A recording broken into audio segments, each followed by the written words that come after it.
This is Backwoods and Prepping. Wanted to come and talk to y'all today about the difference between the two cans here with the easy open and the not so easy to open. Um, First thing I wanted to talk about is, even keeping them in your house, but you know, you have the potential of these getting knocked open a lot easier. So if you're going to do food storage, you may not want to go with the easy open top. They do just have a potential. I mean, even if you just knock one off a shelf, if you're moving your stock around, whatever, you could knock it off the shelf, and you could easily damage this easy open top right here.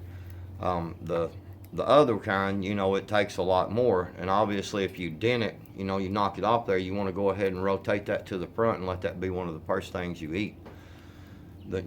Your next meal. You don't want to leave the damaged can, for very long. Second thing I wanted to talk about this is throwing some of these in your bug out bag. Now, they are heavy. Canned foods do tend to weigh a lot more, but you may think, throw a couple of canned foods in there, whatever, because it is an easy, quick meal, you know. But here's the thing: if you throw one of these in your bug out bag,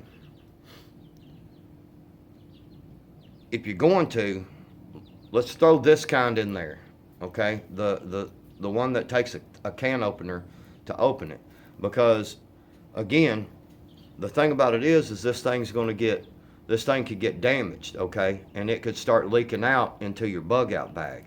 There's a few things on this, not to mention that if it does get busted open, it spills, whatever. Now you've just lost some food, and you also have where the smell could start to attract wild animals, especially if you live in an area where you have like bears and things like that. It can turn out to be a bad situation for you.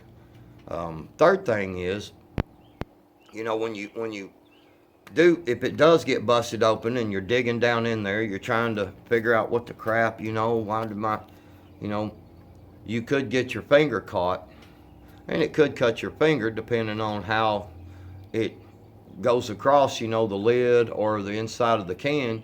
You can cut your finger open pretty bad. Now you're dealing with an injury, which is not a good thing to be dealing with.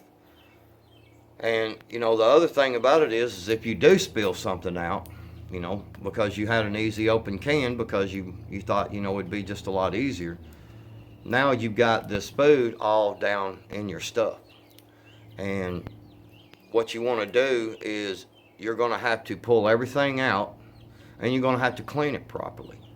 So if you ain't near a good water source at the time, now you might have to use up some of your water, what water you do have on you, to clean all your stuff inside your bag, because you don't want the food to be sitting in there in that pack. You're packing it, it's you know bacteria could grow in there, which can cause another bad situation, and not to mention that when it starts to spoil in there, it just flat stinks, so you definitely want to avoid these kind of things. Now, the easy open top, I understand it's quick, it's simple.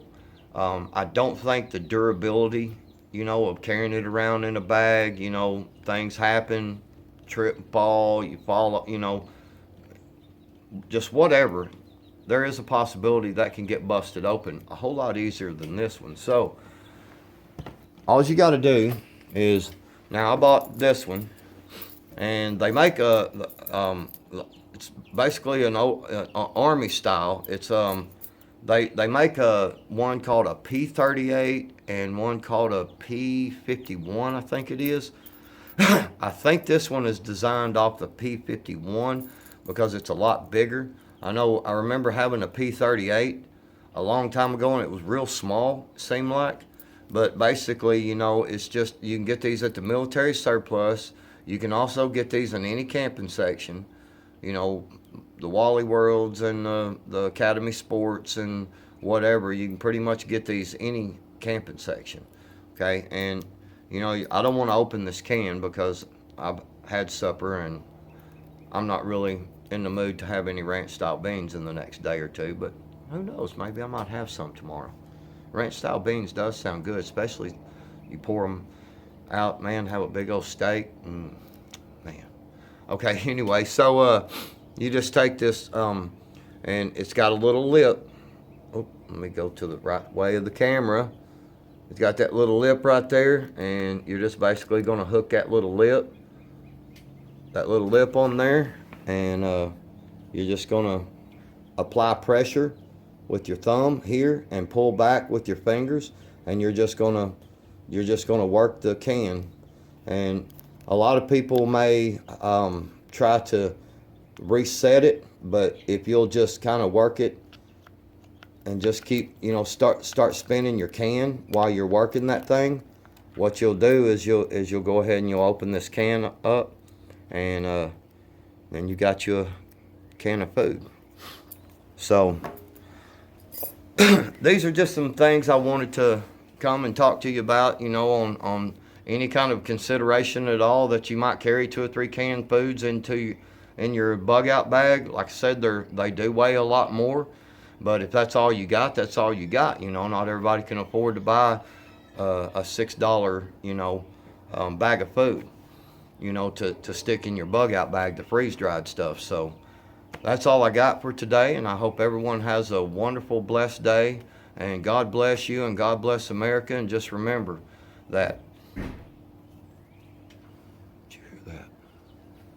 All right, I just wanted to leave y'all with this parting thought that, remember, when you prepare your mind properly, everything else will fall into place. That's all I got today. Backwoods out.